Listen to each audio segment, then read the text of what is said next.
do it.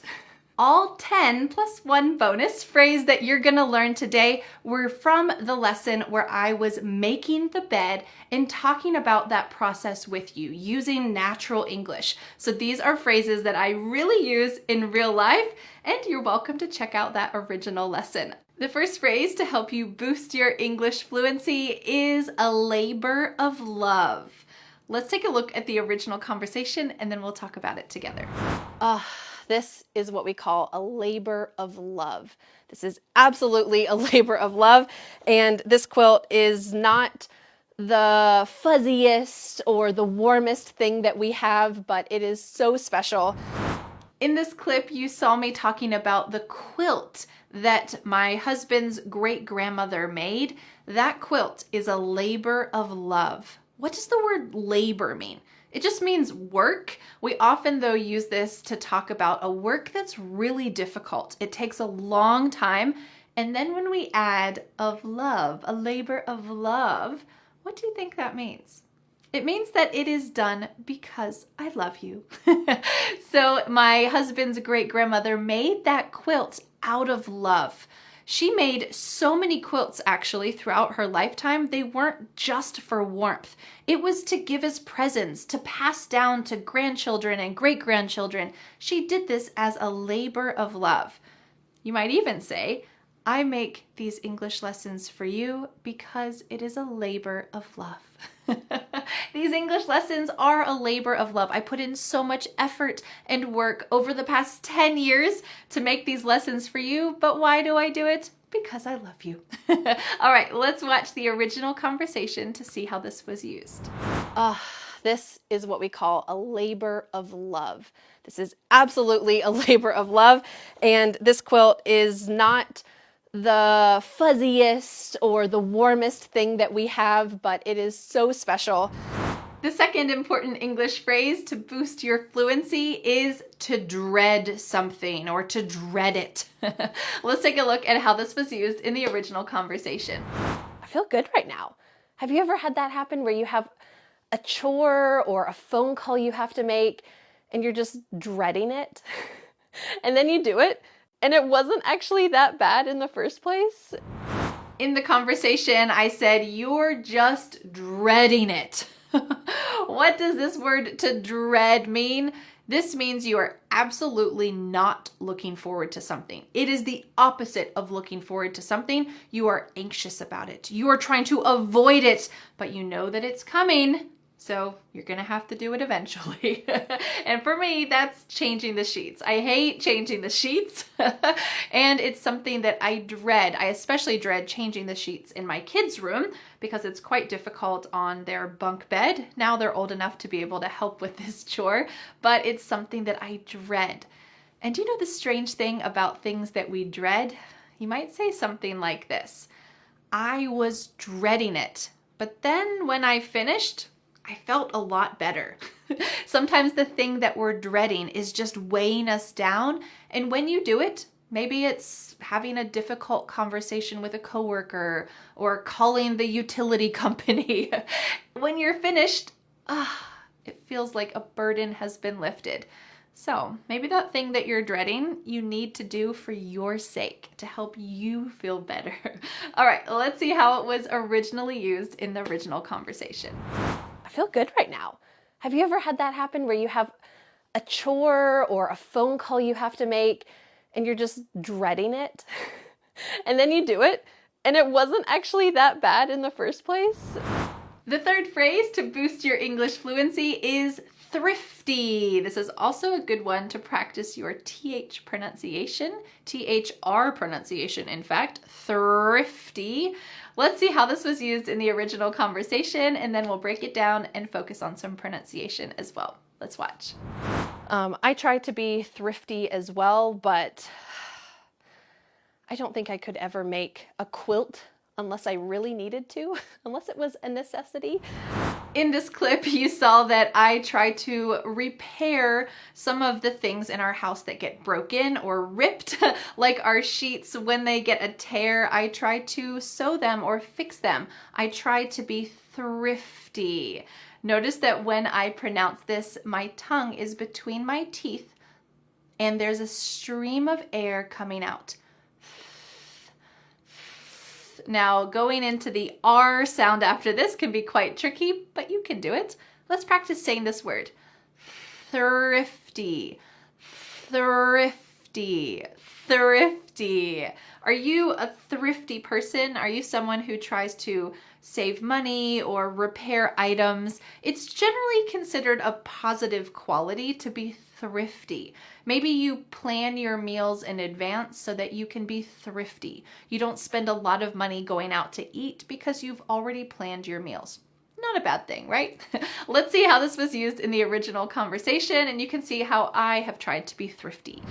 I try to be thrifty as well, but I don't think I could ever make a quilt unless I really needed to, unless it was a necessity.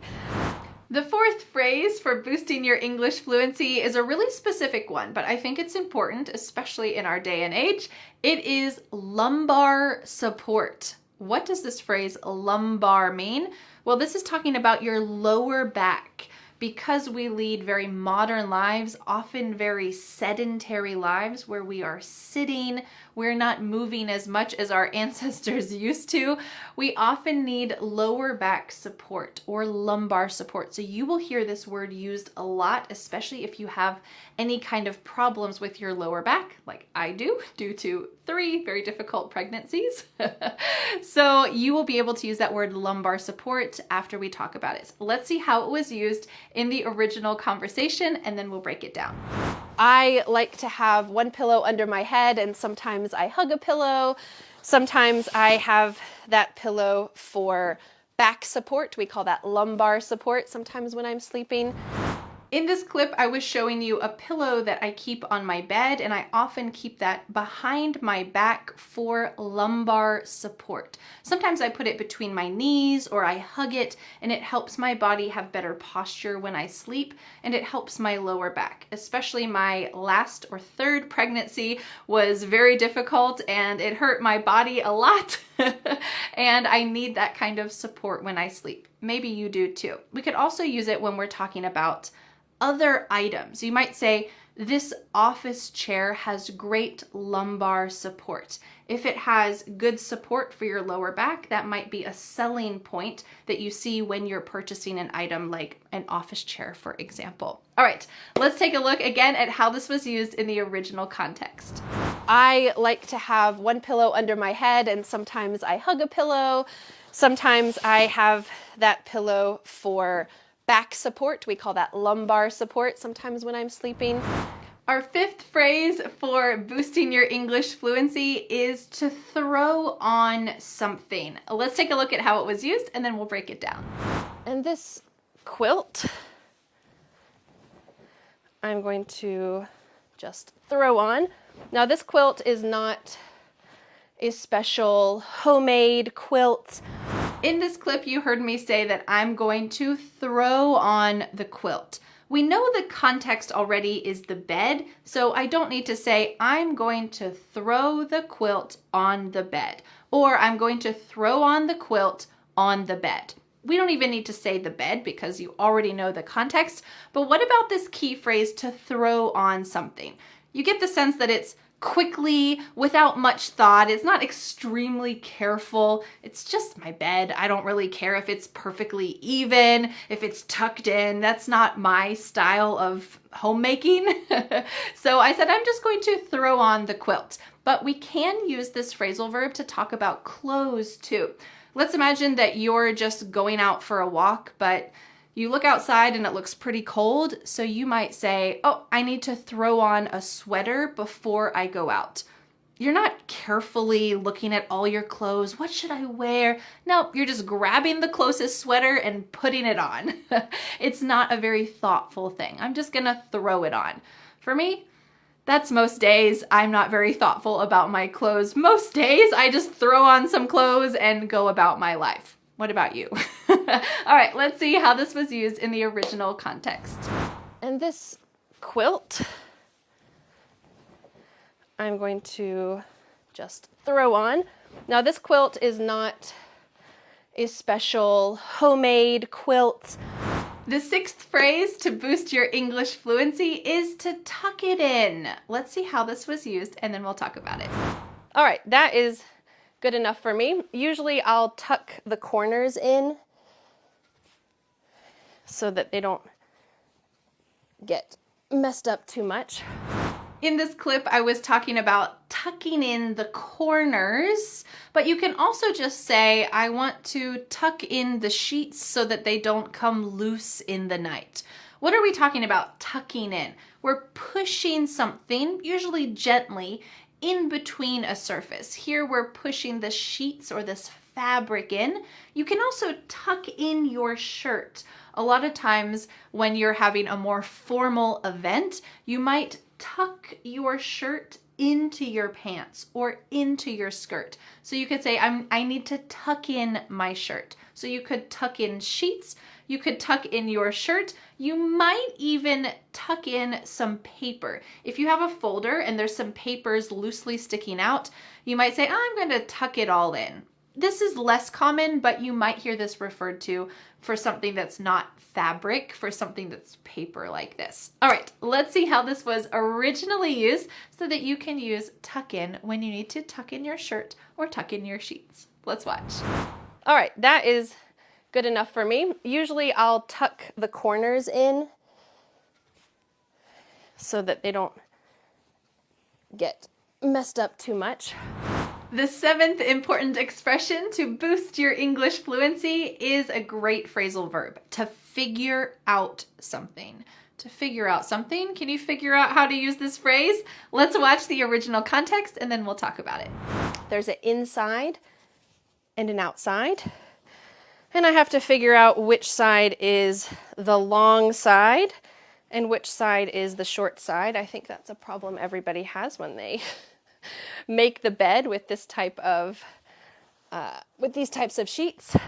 In this clip, you heard me say that I need to figure out which side is the long side. I need to know which way I should angle the sheets when I put them on the bed. And here we're talking about simply solving a problem. I need to figure out this problem. You can use it for any kind of problem. You might say, oh, I need to figure out how to improve my English. I've been studying English for way too long and I'm just not improving. Well, you can subscribe to my YouTube channel and I hope I will help you to figure out how to improve your English.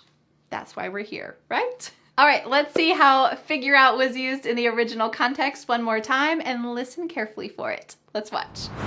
There's an inside and an outside. And I have to figure out which side is the long side and which side is the short side. I think that's a problem everybody has when they make the bed with this type of with these types of sheets. The eighth important expression for boosting your English fluency is a very fun one. It is a stickler, or to be a stickler for something. Don't forget that L in there, stickler. Let's see how this was used in the original context and then we'll talk about it. So let's take all these off. As you can see, I am not a stickler for matching sheets or matching pillowcases. In this clip, you heard me say that I am not a stickler for matching sheets. I use whatever sheets we have and I don't care if they're matching. So what do you think a stickler is? If I'm not a stickler, what is a stickler? It's someone who cares a lot about details or rules. It's quite strange because in my personal life, I'm not a stickler for many things. I'm not a stickler for matching sheets. I'm not a stickler for matching pillowcases.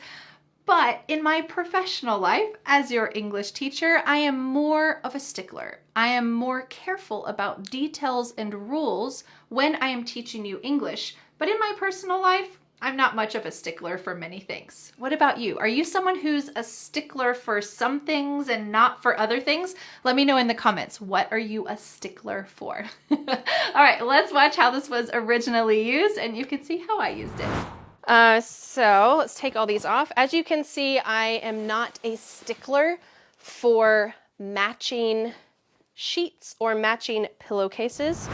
The ninth expression to help you boost your English fluency is another phrasal verb, and it is to put it off, or to put off something. Let's take a look in the original conversation to see how I used it. It's a good idea to change your sheets every now and then, and it's something that I put off. I should do it probably every other week. That's the goal, but I put it off. Can you guess what I often put off? Yes, I often put off changing the sheets and making the bed. It's just not something that I enjoy. And so I often say, I'll do it tomorrow. I'll do it this weekend. I'll do it later. And I often forget about it. So it is something that I dread doing, and that means that I put it off. Notice that this phrasal verb is often split. I split it here with the word it. I put it off. And when we pronounce this, the T at the end of put is going to change into a D sound in American English. Listen when I say it. Put it off. Put it off. In fact, both T's are going to change to D's because they are surrounded by vowels. This is one of the key pronunciation points of American English. It's what makes American English different from other types of pronunciation. So you can use this in the American way, and you can say, I put it off. Put it off. I put it off long enough, and now I'm not going to put it off anymore. All right, let's see how this was originally used, and listen for that pronunciation. You can do it. It's a good idea to change your sheets every now and then, and it's something that I put off. I should do it probably every other week. That's the goal, but I put it off. The 10th but not final expression to help boost your English fluency is every now and then. Every now and then. This just means sometimes. Let's see how it was originally used. They're not really that dirty, but you know what? It's a good idea to change your sheets every now and then. In this clip, I said, it's a good idea to change your sheets every now and then. I don't know if there's an exact science to when you should really change your sheets, but my general rule is just every now and then. What about you? How often do you change your sheets? Do you just change them every now and then? You can also use this phrase in other contexts as well. So you might say something like this, like for my family, we go out to eat ice cream every now and then. It is not a common thing. It's just sometimes, occasionally, when there's a special event, we might go out and get ice cream. We eat ice cream every now and then. All right, let's see how this was originally used. They're not really that dirty, but you know what? It's a good idea to change your sheets every now and then. Our bonus or 11th expression to help boost your English fluency is simply the word even. Even. Listen to how I used it in the original context, and then we'll talk about how you can use it. Let's watch. Make sure that it's relatively even. We don't want to let Dan have all the sheets, right? I gotta have some sheets too on my side. In this clip, I was trying to make sure that the sheets are even, that there's an equal amount on one side and the other. This is even. So we could say that they are balanced or level. We wouldn't say that the sheets are level. We would say that the sheets are even, but it's this concept that they are balanced with each other. So how can we use even in other contexts? You might use this at a birthday party when you have a cake and you need to cut a piece for everyone. You might give this advice. Please try to make sure that you cut the cake evenly, or that you cut the cake in even slices. Here we're using the word even to talk about fair or balanced. Everything is pretty much the same. It's not going to be perfect, but it's pretty even, right? All right, let's go ahead and watch that clip one more time and see how I used the word even, and you can too. Make sure that it's relatively even. We don't want to let Dan have all the sheets, right? I gotta have some sheets too on my side. Well, great work learning these 10 plus 1 bonus important English phrases to help boost your English fluency.